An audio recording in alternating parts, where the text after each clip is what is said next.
Seperti yang diketahui kalau film dari Dirty Vote ini katanya banyak mengubah pola pikir masyarakat yang awalnya mendukung paslon 2 dan akhirnya mereka berubah memilih paslon. Halo semuanya, balik lagi. Kali ini kita akan membahas tentang video-video viral terkait pemilu 2024. Nah, ngomong-ngomong soal pemilu nih, jadi nggak sabar untuk memberikan suara kita di TPS nanti. Oke, kemarin kan kita ngebahas tentang kritikan-kritikan dari Civitas Akademika untuk masa pemerintahan Presiden Jokowi, entah itu dari pelanggaran etik, dari pudarnya sikap kenegarawan Presiden Jokowi, dan juga pernyataan kontradiktif Presiden Jokowi. Baru-baru ini ada film atau lebih ke video dokumenter di mana isinya tentang dugaan kecurangan pemilu 2024. Nah, video itu baru dipublikasikan pada tanggal 11 Februari 2024 kemarin yang berjudul Dirty Vote. Nah, mulai dari situ banyak video-video yang meng-up dan merespon, bahkan ada salah satu TKN yang malah mengklarifikasi tentang video tersebut. Dalam video itu ada 3 orang yang berperan menyampaikan tentang kecurangan-kecurangan pada pemilu 2024. 3 orang itu merupakan pakar hukum tata negara. Nah, ketiga orang itu menyampaikan ketimpangan-ketimpangan yang ada di dalam pemilu Indonesia terkait demokrasi. Buat kalian yang belum nonton, gak apa-apa kalian nonton. Memang video ini bertujuan agar masyarakat tidak salah dalam memilih. Tapi yang bikin bingung kenapa video itu dipublikasikan pada saat hari-hari tenang, dimana hari tenang ya udah tenang aja gitu, nggak harus ada perdebatan atau publikasikan sesuatu yang sepertinya hanya menunjukkan kecurangan pada satu paslon saja. Oke, langsung aja biar nggak lama-lama kita tonton video-video dari mulai respon TKN dan juga respon tiktokers di Indonesia.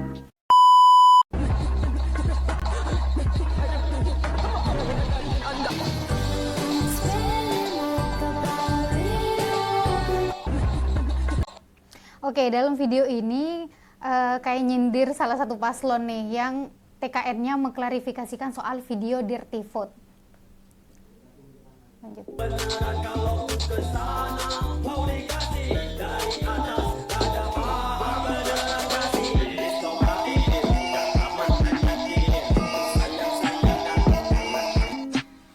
Nah, kalau video yang ini menjelaskan kalau awalnya dia itu mau berubah haluan gitu, yang awalnya mau memilih presiden ini, tapi pada saat melihat akhir di video Dirty Vote dia kaget dan ternyata ada yang namanya salam 4 jari, dimana kalian pasti tahu ya salam 4 jari itu para orang-orang yang mendukung antara paslon 1 dengan paslon 3.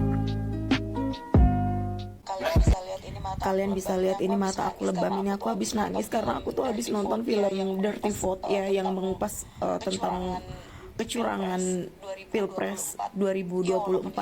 Ya walaupun ini belum mulai ya, belum pencoblosan, tapi film dokumenternya udah muncul. Kalian tahu kalau gue di VT-VT gue sebelumnya gue adalah Prabowo garis keras guys, dan sumpah setelah nonton film ini gue jadi berubah 180 derajat. Tadinya gue mau coblos Prabowo, dan setelah gue nonton film ini nih, lihat mata gue sampai lebam, gue habis nangis guys. Ini mengubah cara pikir gue sih. Dan setelah ini 14 Februari besok mungkin gue akan mencoblos Gibran sesuai arahannya dari Kaisang ya. Gue akan coblos itu bagian hidung atau matanya. Gue nggak jadi nyoblos Prabowo. Gue nggak jadi. Gue mau coblos Gibran. Thank you Dirty Vote sudah merubah cara pandang atau cara berpikir gue. Ya, seperti yang diketahui kalau film dari Dirty Vote ini katanya banyak mengubah pola pikir masyarakat yang awalnya mendukung paslon 2 dan akhirnya mereka berubah memilih paslon 1 atau 3. Lo udah nonton film Dirty Vote belum? Film dokumenter di YouTube yang lagi rame dibicarakan rakyat Indonesia karena isinya membongkar kecurangan pemilu. Tapi daripada film, pas gue nonton ini lebih kayak video presentasi. Arahnya emang kayak dokumenter tapi ini berbeda. Sutradaranya adalah Dandi Laksono, orang yang dulu membuat film dokumenter kontroversial bernama Sexy Killers tentang hubungan industri batubara dan perpolitikan Indonesia. Kalau film itu konsepnya emang karena film dokumenter. Ada klip berita, ada klip hasil shoot, ada narator yang berbicara. Tapi Dirty Vote ini berbeda. Setnya cuma di satu studio, sepertinya syutingnya cuma 1 hari aja, dan isinya para dosen-dosen yang lagi presentasi. Nggak tahu kenapa rasanya kayak bukan nonton film. Isinya memang mengungkap kecurangan rezim pemimpin sekarang yang memang benar adanya, yang dianggap merusak konstitusi dan melanggar aturan. Tapi film ini keluar di H-3 pemilu yang merupakan masa tenang. Jadi ya ini melanggar aturan juga, sama-sama melanggar aturan, bentuknya aja yang berbeda. Dan berdasarkan artikel CNBC tanggal 17 Juni 2023, Mahfud MD pernah bikin tim reformasi hukum, dan 3 dosen di film Dirty Vote ini, yaitu Zainal Arifin Mohtar, Bivitri Susanti, dan Ferry Amsari, tergabung di sektor perundang-undangan tim tersebut. Dan kita tahu Mahfud adalah salah satu cawapres di pemilu ini. Jadi ada indikasi film ini tidak netral dan dibuat untuk suatu kepentingan. Atau bisa aja nih strategi terbalik di mana sengaja bikin film yang kacau, terlihat tidak netral, sehingga masyarakat makin mantap dengan pilihannya. Nah, gimana menurut kalian soal film ini? Lo udah nonton film Dirty Vote? Nah, iya, seperti yang aku katakan tadi, kalau dalam video Dirty Vote itu kayak dosen yang menjelaskan kepada mahasiswanya. Jadi ada presentasi dan ada orang yang menjelaskan gitu. Nah, dalam video ini juga mengatakan bahwa video itu dipublikasikan pada masa-masa tenang. Jadi selain video ini itu mengungkapkan kecurangan dan lain-lain, sebenarnya film Dirty Vote ini juga dipublikasikan pada hari-hari tenang yang seharusnya jangan dipublikasikan gitu.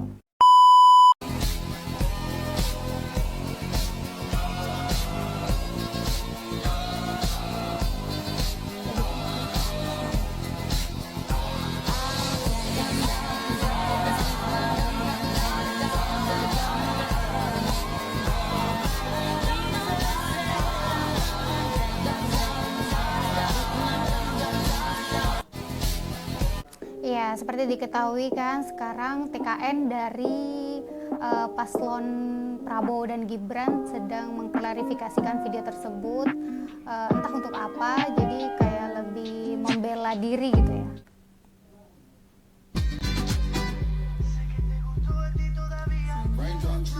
Gimana, ngaruh nggak setelah nonton Dirty Vote? Nah, kalian ngaruh nggak sih lihat film Dirty Vote itu? Mengubah pemikiran kalian nggak sih dari yang awalnya memilih ini lalu memilih paslon yang lain?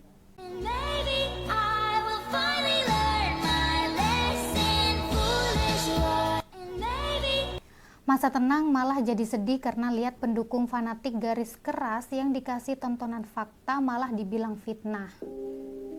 Harus kasih bukti apa lagi, padahal isinya rangkuman fakta yang terjadi selama masa pemilu kemarin.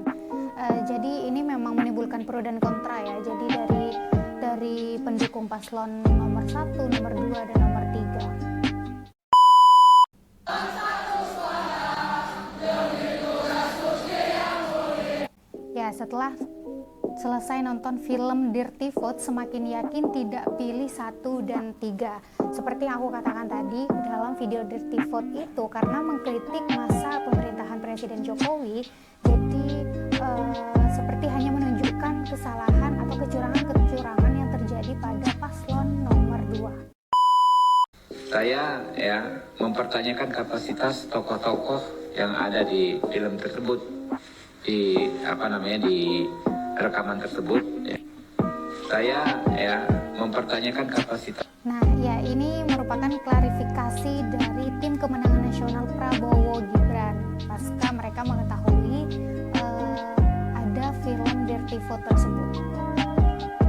Meskipun Dirty mengatakan Dirty Vote ini tidak mengatakan berafiliasi pada kelompok tertentu, tapi ketika dia berhadapan-hadapan dengan satu kelompok tertentu dan ingin menjatuhkan, paling tidak dia merupakan bagian dari kelompok 3 dan 1 secara tidak langsung. Nah, di sini harus cara kita melihat di situ. Saya sih heran saja kalau dalam logika hukum kan ada yang namanya proses peradilan. Ya, sebuah keputusan, sebuah putusan yang disampaikan oleh hakim itu tentu sebuah proses Nah, bagaimana bisa kemudian kita memvonis bahwa ada kecurangan yang luar biasa tanpa sebuah proses hukum? Tentu orang-orang hukum paham kalau dia tidak berdiri pada seorang jaksa sebagai seorang hakim, dia berdiri sebagai seorang lawyer, dan lawyer itu punya klien. Ya, apakah itu dalam konteks konsultan hukum, apa memang fight untuk membela kepentingan kliennya dan sebagainya. Jadi saya ingin mengherankan saja bahwa Dirty Vote ini lebih kepada sebuah clipping-clipping data yang menurut saya memvonis kelompok tertentu tanpa sebuah proses peradilan. Dan ini menurut saya bukanlah sebuah kultur di negara hukum, bahwa hukum itu sebenarnya sebuah punya institusi. Terlepas Anda suka atau tidak suka, terlepas Anda curiga atau tidak curiga, terlepas Anda yakin atau tidak yakin adanya sebuah perbuatan kecurangan, semuanya harus dibuktikan dalam institusi hukum. Ya, jadi menurut video ini, jika video Dirty Vote itu tidak mendukung salah satu paslon, bahwa video itu netral, tapi mungkin kalian juga bisa menilai isi dari film tersebut, di mana yang mengkritik pemerintahan Jokowi dari awal hingga Gibran, anak dari presiden, mencalonkan diri. Sebuah mekanisme yang sudah dilembagakan dalam peraturan perundang-undangan. Itu kan mekanisme hukum yang diajarkan kepada kita sebagai masyarakat hukum. Jadi di sini saya mau mengatakan bahwa publik tidak banyak terpengaruh. Publik hanya akan menonton film ini seperti sedang menonton wawancara. Jadi menurut video ini, publik akan menilai sendiri ya dalam video tersebut, seperti melihat wawancara atau menonton bukti-bukti kecurangan yang ditayangkan dalam video tersebut. Segmen-segmen tertentu pada televisi yang menanyakan kepada aktor-aktor itu tentang pandangan-pandangan, sekalipun menyampaikan data-data yang dikemas sedemikian rupa, ya, yang kelihatan memiliki benang merah dan rasional, tetapi ada jebakan yang namanya rasionalisasi. Dan rasionalisasi itu adalah mencari sebuah pembenaran, katakanlah data-data yang bisa membuat orang mengatakan yes, ada kecurangan dan kecurangan. Ini kan pernah menegaskan tesis bahwa kalau Prabowo dan Gibran menang, itu pasti curang. Ini saya kira sebuah hal yang berlebihan, saya kira. Tapi pun Dirty mengatakan. Nah, ya itu tadi, jika memang masyarakat bisa menilai secara baik ya, kita tidak tahu kecurangan itu benar atau tidak, seharusnya itu diurus oleh orang-orang yang memang pakar dalam mengusut kasus tersebut. Masa tenang pemilu seketika dibom oleh panasnya film dokumenter Dirty Vote. Ramai-ramai film ini menimbulkan pro dan kontra antar kubu, teman-teman. Bagi kubu A mengklaim ini bukti nyata rusaknya demokrasi yang diracik secara mulus oleh Bapak Presiden kita. Lalu bagi kubu Z mengklaim hal ini sebuah fitnah dan ditunggangi oleh para elit politik. Dari banyaknya komentar yang gue baca, gue nemu satu postingan dari akun Vault Cyber yang memaparkan soal siapa sih 3 orang yang berada di dalam frame dokumenter ini. Mulai dari Bivitri Susanti, Ferry Amsari, sampai Zainal Arifin Mokhtar. Ya, dikutip dari Vault Cyber, ketiganya masuk dalam tim percepatan reformasi hukum di bawah. Oh, jadi ketiga orang yang mengisi film Dirty Vote itu merupakan kelompok kerja reformasi sektor peraturan perundang-undangan, guys. Lanjut ya. Komando Mahfud MD saat menjadi. Oh, yang dikomandoi oleh Mahfud MD yang saat itu merupakan Menko Polhukam. Di Menko Polhukam lalu. Ketiganya ini masuk dalam tim kelompok kerja reformasi sektor peraturan perundang-undangan sebagai 3 dari banyaknya nama-nama anggota. Namun, poin terpenting tim ini masih mengerucut pada guru besar UI yang kemarin sempat ramai diperbincangan soal guru besar UI mengklaim dirinya netral. Namun jejak digital mengungkap bahwa beliau secara tidak langsung pro kepada Mahfud MD. Mungkin sebagian berpikir apakah ini masih ada hubungannya dengan belasan sampai puluhan kampus mengeluarkan petisi kritik terhadap Pak Jokowi kan? Apakah ini mengerucut pada isu pemakzulan Jokowi? Poin yang gue harapkan saat ini kan kita memasuki era pemilu tenang, teman-teman. Biarlah elit politik itu mau main bagaimana, silahkan, namun gunakan hak suara kalian selayaknya apa yang kalian harapkan selama 5 tahun ke depan. Ya, siapapun presidennya kita tetap kawal bersama dan kritik bersama. Share pendapat kalian ya, teman-teman. Masa tenang pemilu? Ya, jadi dalam video Putra Aji Sujati ini menanyakan apa ini ada kaitannya dengan isu-isu kemarin pemakzulan Jokowi dan juga kritikan-kritikan dari beberapa civitas akademika tentang pemerintahan Jokowi, karena memang perbedaannya itu hanya sedikit antara kritikan di pemerintahan Jokowi dan dalam video ini merupakan kecurangan-kecurangan yang disampaikan pada saat masa pemerintahan Presiden Jokowi.